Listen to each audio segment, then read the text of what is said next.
Retrouvez un nouvel épisode de FinScale dans quelques jours. Solène Niederkorn et ses invités vous dévoileront les initiatives qui transforment le monde de la finance. Bonne écoute à toutes et à tous. Donc évidemment, avant même de lancer Mobile Club, il fallait que je trouve en fait des sources de dette pour pouvoir louer les smartphones. Ouais. Donc on a eu plein de formats différents. On a commencé avec un crédit fournisseur. Nos fournisseurs sont des très gros groupes qui distribuent des millions de smartphones et donc ont des grosses enveloppes de cash. Et donc j'avais une bonne relation avec un fournisseur, donc ça a commencé comme ça. Après, il y a eu le PGE qui est arrivé, le Covid, les caisses de l'État étaient pleines pour pouvoir proposer de la dette à des jeunes entreprises. Donc on a sauté pu sur profiter. l'occasion, c'est clair. Comme c'était vraiment dans notre modèle économique. Que la dette était à 0,75%. Voilà, on a décidé de profiter de ça. On a complété un peu tout ce qu'on a pu avoir pendant le Covid avec des dettes bancaires. Et puis après, on est arrivé dans une phase où on a trouvé de la dette avec des privés, des investisseurs privés. Ouais. Donc j'ai levé à peu près 11 millions d'euros avec une dizaine d'investisseurs. Et au travers de family office ou en direct ? Eux sont souvent accompagnés par des family office. Ouais. Donc eux, généralement, ils ont toute la documentation qui est revue par un staff, en fait. Ouais. Mais sinon, non, c'était plutôt des personnes que je côtoyais vraiment D'accord. en direct. Et puis, on a décidé de refinancer tous ces comptes courants d'associés. D'ailleurs, on a remboursé du coup tous ces investisseurs en dette avec un financement structuré avec Eiffel. Alors non, le fonds sur lequel je suis, je crois qu'il s'appelle Prêtons Ensemble 2, un truc comme ça. Enfin, ils adorent les noms. J'avais tort, tu vois. Je pense que ce dont tu es en train de parler, c'est un fonds equity. Nous, en fait, concrètement, c'est assez intéressant comme financement parce que, en fait, on a séparé l'activité opérationnelle de la société et l'activité de financement. D'accord. On a ce qu'on appelle une OpCo et une AssetCo, Operation Company et Financial Company, où en gros, tous les actifs et les contrats sont logés dans une filiale qu'on détient à 100%. D'accord. Et c'est dans cette filiale-là, en fait, qu'on va collecter du coup tous les loyers. Donc pour le prêteur qui prête à seulement cette structure-là, c'est une sécurité énorme parce qu'en fait, grosso modo, ils se servent de leur dette sur notre chiffre d'affaires sans qu'il y ait aucune charge parce que les charges, elles sont sur une autre filiale. Top.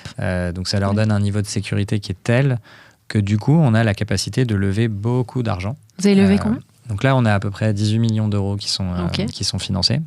Mais en fait, ils pourraient nous financer 200 millions d'euros en fait tant que les data fonctionnent bien, qu'on continue à collecter proprement le cash, qu'il n'y a pas trop de défauts sur les contrats, qu'il n'y a pas trop de churn. En fait, il y a un certain nombre de covenants qui sont suivis en fait pour le financement.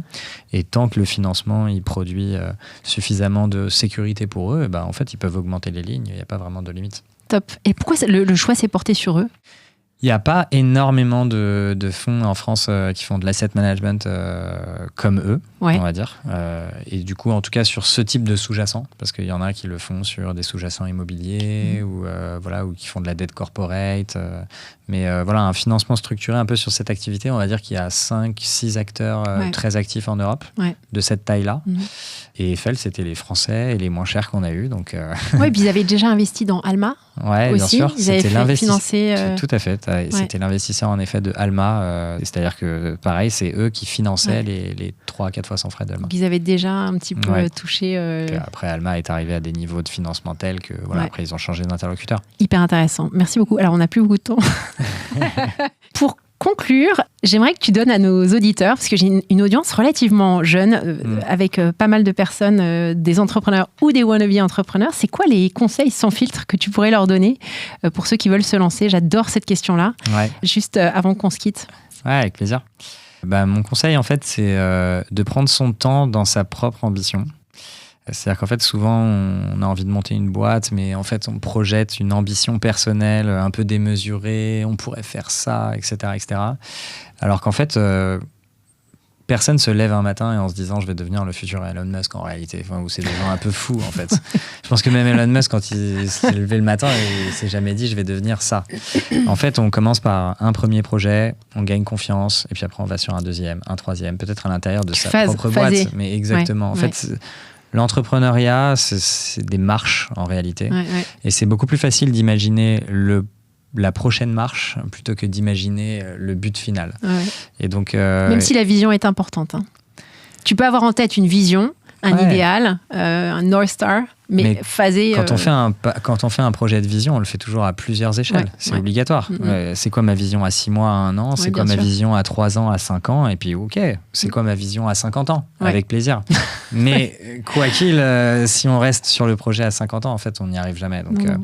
Donc, je dirais que dans cet écosystème entrepreneurial où on a beaucoup starifié des réussites exceptionnelles, en fait, finalement, on a du mal à s'identifier. Même moi, on a tous du mal après à s'identifier dans son quotidien.